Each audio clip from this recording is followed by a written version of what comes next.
You don't start as a hero. You start as expendable.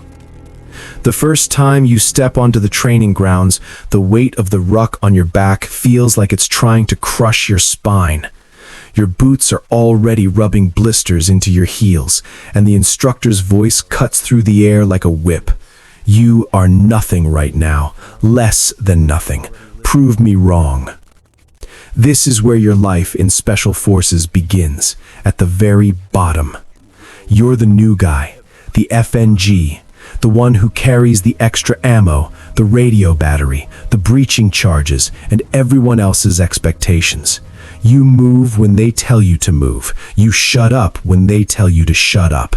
Every mistake is punished twice as hard, because in this world, mistakes don't just get you yelled at, they get people killed. You learn quickly that sleep is a luxury you no longer own.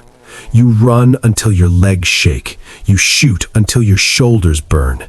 You memorize maps, call signs, medical procedures, and enemy weapons until your brain feels like it's bleeding. At night, you lie in your bunk staring at the ceiling, wondering if you're really cut out for this. But you keep going, because quitting is never an option. Slowly, painfully, you earn your first real rank. The day they pin it on your uniform, it feels like the smallest victory in the world, but to you, it's everything. Now you're no longer just carrying weight, you're responsible for a small piece of the machine. Each new rank changes you. As a team member, you're still hauling gear, but now you're also watching the guy to your left and right. You learn their tells, their fears, their strengths. You start making small decisions in the field, which route to take, when to bound forward, when to go quiet. The weight on your shoulders grows heavier, but so does your confidence. Then comes the day you're promoted again. Now you're leading a fire team. 4 men look to you for direction. Your sleep disappears completely. You spend hours planning simple training missions, then real ones.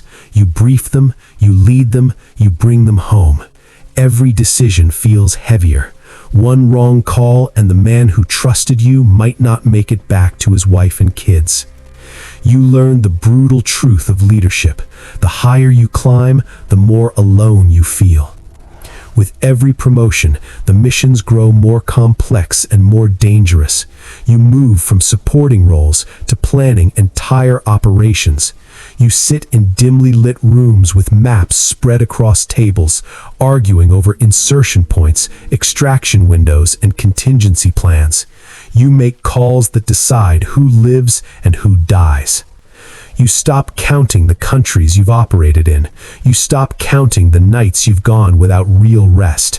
Your body adapts, but your mind carries scars no one else can see. One mission begins like any other. The intel looks solid. The target is high value. Your team inserts under darkness, silent and lethal. For the first few hours, everything goes according to plan. Then the world collapses.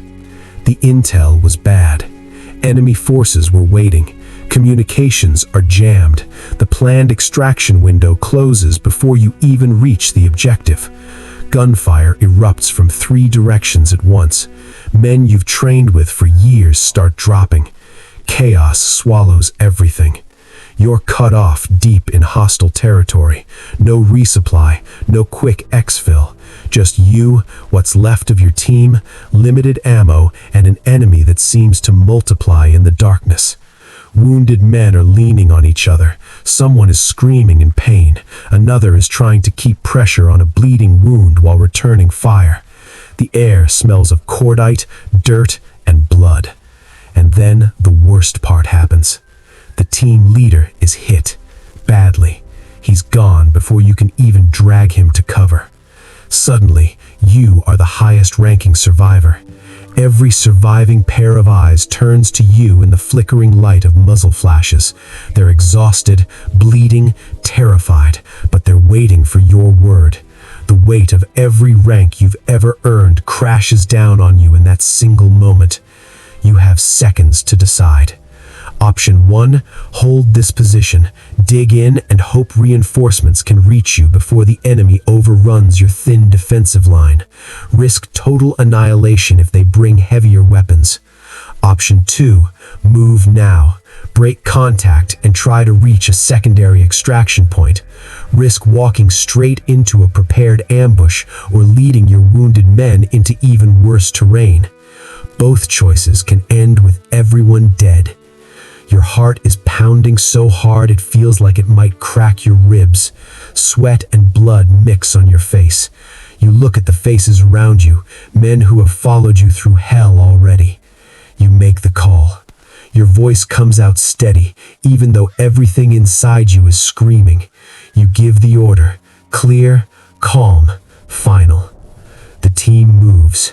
Now every step is a gamble. Every shadow could hide death.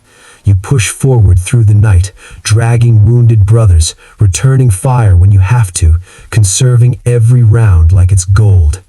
In the distance, you finally hear it, the faint sound of rotors cutting through the sky. Helicopters.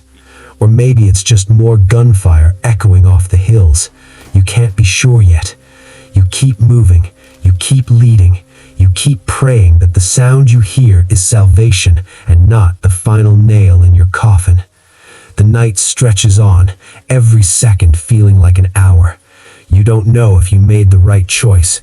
You won't know until the birds land, or until the next ambush lights up the darkness. But right now, you are still moving. You are still in command.